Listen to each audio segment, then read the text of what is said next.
Hello, my dear students. Good morning, all of you. नमस्ते बेटियों। हमेशा खुश रहिए, मुस्कुराते रहिए, खूब पढ़िए लिखिए और खूब तरक्की कीजिए और अपने माँ बाप का, अपनी यूनिवर्सिटी का और अपने देश का नाम रोशन कीजिए। Myself JBN Pushpendra Bhardwaj, assistant professor, department of education, Jyoti Vidyapeeth, women's university, Jaipur. Today we will discuss on Herald Domer economics growth model. In this model, we will discuss introduction of Herald Domer economic growth model, general assumption, etc. इन सब के ऊपर discuss करेंगे. First is introduction to the Herald Domer economics growth model. Ever since the end of Second War, interest in problems of economic growth has led economists to formulate growth models of different types. This model deals with a lay emphasis on the various aspects of growth of the developed economy. They constitute in a way alternative styles pictures of an expanding economy. A feature common to them all is that they are based on Keynesian saving investment analysis. The first and the simplest model of growth, the Herald Domer model, is the direct outcomes of projection of the short-run Keynesian analysis into the long run. जो अपन Herald Domar का जो model है, economic growth model, ये अपनी Keynes की जो saving investment analysis है उसके ऊपर बेस है, लेकिन जो किन्सियन के शॉर्ट रन जो किन्सियन एनालिसिस पर बेस होने के लॉन्ग रन में कैसे काम करता उस पर बेस है ये. Next is this model based on the capital factor as the crucial factor of economic growth. It's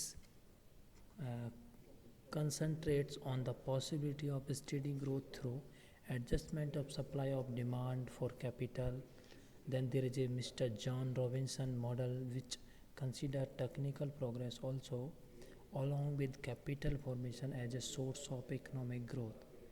The third type of growth model is that built on new classical lines. जो अपना Herald Domar का model Keynesian theory के साथ साथ में जो पूंजी के जो फैक्टर्स पर जो होते हैं, आर्थिक विकास के जो महत्वपूर्ण फैक्टर्स के रूप में पूंजी कारक होता है उस पर बेस होता है, और यह पूंजी की मांग की आपूर्ति के समायोजन के माध्यम से स्थिर विकास की संभावना पर ध्यान केंद्रित करता है. किस पर?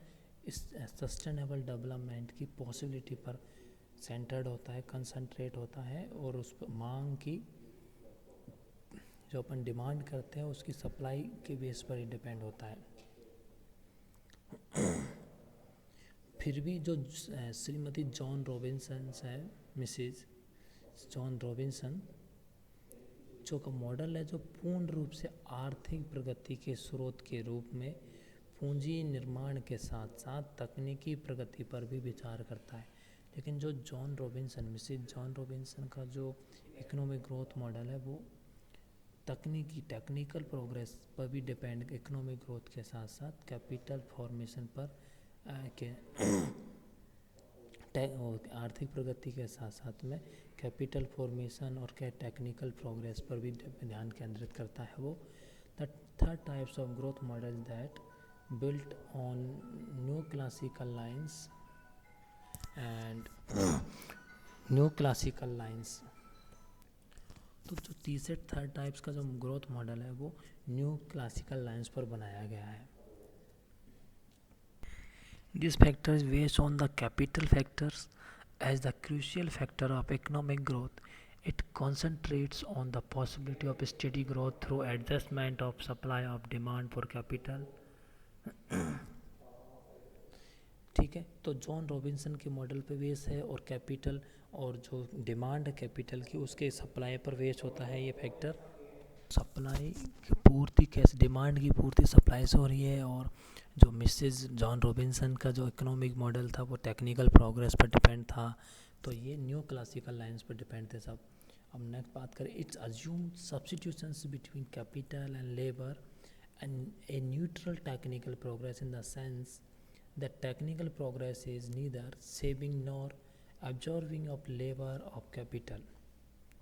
लेकिन जो ये मॉडल है, जो पूंजी है अपनी कैपिटल है और लेबर के बीच में जो सब्स्टिट्यूशंस होता है, और इसके अर्थ में जो अपनी जो न्यूट्रल जो टेक्निकल प्रोग्रेस होती है उसके अर्थ की बात करें तो पूंजी की बचत है और न कि अवशोषण है उसका। पूंजी की बचत है, लेबर और कैपिटल जो है अपनी उसकी बचत है। ठीक है, देखो अपना जो टेक्निकल प्रोग्रेस है, ये टेक्निकल प्रोग्रेस जो है वो न तो वो सेव कैपिटल ऑफ सेविंग है, न कैपिटल ऑफ लेबर है, न कैपिटल ऑफ न तो सेविंग ऑफ लेबर है, ना सेविंग ऑफ कैपिटल है। Both the factors are use in the same proportion even when neutral technical take place. We deal with the prominent growth models here. तो इसमें दोनों तटस्थ होने पर दोनों जो फैक्टर्स है कैपिटल लेबर दोनों को सेम प्रोपोर्शन में यूज लेंगे। तो और साथ में जो ये जो मॉडल है प्रोपिनेंट ग्रोथ मॉडल है। प्रोपिनेंट ग्रोथ मीन्स प्रमुख मेन ग्रोथ मॉडल का है ये। Now although Harrod and Domer model differ in details, they are similar in subsistence. The ones may call Harrod model as the English version of Domer model. Both these models stress an essential condition of achieving and maintaining steady growth. Harrod and Domer assign a crucial role of capital accumulation in the progress of growth. In fact, they emphasize the dual role of capital accumulation. जो हेराड model है वो Domar model का English version कह सकते हो, लेकिन ये दोनों जो अपने जो है मॉडल्स हेराड डॉमर मॉडल एक कॉम्बिनेशन है। तो दोनों की दोनों अपने जो सस्टेनेबल जो डेवलपमेंट है उसको बनाए रखने पर जोर देते हैं।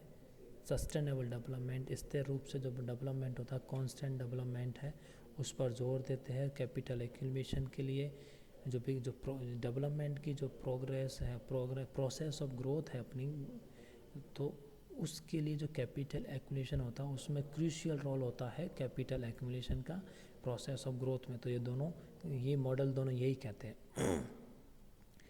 In fact they emphasise the dual role of capital accumulation. तो ये दोनों जो मॉडल है, दोनों के दोनों मॉडल डबल कहते हैं कि दो कैपिटल एक्यूमुलेशन होता है वो डबल रोल निभाता है। ठीक है, now next is on the one hand, new investment generates income through multiplier effects. On the other hand, it increases productive capacity through productive effects of the economy by expanding its capital stock. It is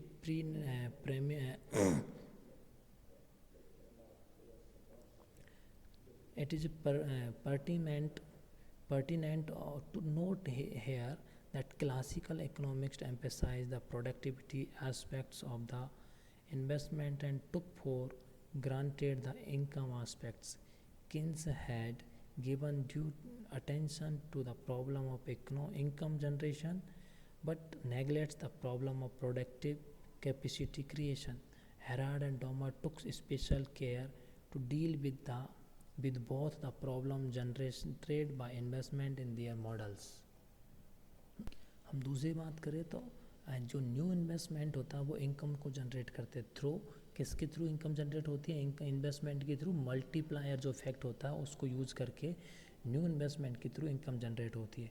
and other hand it increase productive capacity. और ये जो अपनी income generate होगी, income generate होने के बाद जो हमारी प्रोडक्टिव कैपेसिटी होगी वो इंक्रीज होगी इससे। और of the economy by expanding it capital stock, और इसमें के साथ में जो इकोनॉमी में कैपिटल स्टॉक होगा वो एक्सपेंडिंग होगा। It's a pertinent of note here the classical economics emphasize the productivity aspects of investment. जो इन्वेस्टमेंट का जो उत्पादकता का जो एस्पेक्ट्स है उस पर फोकस करते हैं इसमें, और ये साथ में जो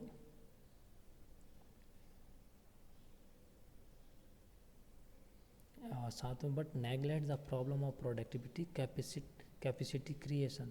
लेकिन ये सब जनरेशन पे तो ध्यान दे दिया, इनकम जनरेशन पे हो गए और प्रोडक्टिविटी इंक्रीज होने के साथ इनकम जनरेट हो गई न्यू इन्वेस्टमेंट की, लेकिन ये डू नॉट नेगलेक्ट करते हैं प्रोडक्टिव जो कैपेसिटी क्रिएशन की प्रॉब्लम है उसको नेगलेक्ट करते हैं। Harrod and Domar took special care to deal with both and problem generated by investment in their model. तो जो हेराल्ड डॉमर मॉडल है इसमें दोनों समस्याओं पर ध्यान दिया है, जैसे कि जो इन्वेस्टमेंट के थ्रू जनरेट होती है, जैसे न्यू इन्वेस्टमेंट से अपन ने ग्रोथ हो गई, कैपिटल स्टॉक इंक्रीज हो गया, साथ में प्रॉब्लम हुई थी प्रोडक्टिव कैपेसिटी क्रिएशन की, तो दोनों पर फोकस करते हैं ये। Now we will discuss on general assumption of Herald-Owl model. The main assumptions of the Herald-Owl models are as follow. First assumption is a full employment level of income already exists. जो income का level, employment level है of income का, वो already exist है, मतलब full employment level है। There is second assumption is there is no government interference in the functioning of the economy. Government का कोई इंटरफेरेंस नहीं होगा इकोनॉमी के रन में। And the model is based on the assumption of close economy. Close economy की condition होगी। In other word government restriction on trade and the complications caused by international trade are raised out. There are no lack in adjustment of variable. Like the economics variables such as saving, investment, income, expenditure adjust themselves completely within the same period of time. Next assumption is the average propensity to save APS and marginal propensity to save MPS, तो हमने saving function में और consumption function में discuss किए थे, are equal to each other, APS equal to MPS और return in symbols. जो दोनों की जो APS और इक्वल MPS माने जाएंगे इसमें, delta S divided by equal to delta S divided by delta Y. APS का formula saving divided by income और MPS का फॉर्मूला होगा delta change in saving divided by change in income. तो ये मैंने आपको सेविंग फंक्शन कंजप्शन पढ़ाया था, सेविंग फंक्शन पढ़ाया था, उसमें ये डिस्कस किए थे। Both propensity to save and capital coefficient, capital output ratio are given constant. जो कैपिटल कोफिशिएंट रेशियो वो कांस्टेंट होगा, कैपिटल आउटपुट रेशियो होगा वो कांस्टेंट रहेगा। This amount to assume that the law of constant return operates in the economy because of a fixity of the capital output ratio. The capital output ratio की जो fixity है उसकी वजह से constant return to scale जो operate होगा वो यहाँ ऑपरेट होंगे। Next assumption is income, investment, saving or called defined in the net sense like they are considered over and above the depreciation. Thus depreciation rates are not included in these variables. जो depreciation की rate होगी को इन variables में include नहीं होगा, उससे include नहीं किया गया है। Now next assumption is saving and investments are equal to an ex ante as well as in ex post sense, like there is accounting as well as functional equality between saving and investment. Accounting और functional equality पाई जाती है saving में और investment में, दोनों में। तो हमने डिस्कस किया अपन हेराल्ड-ओवल के इंट्रोडक्शन के बारे में और उनके अजम्पशन के बारे में। नेक्स्ट क्लास में नेक्स्ट टॉपिक के साथ पढ़ेंगे बच्चों। Thank you so much, enjoy your day.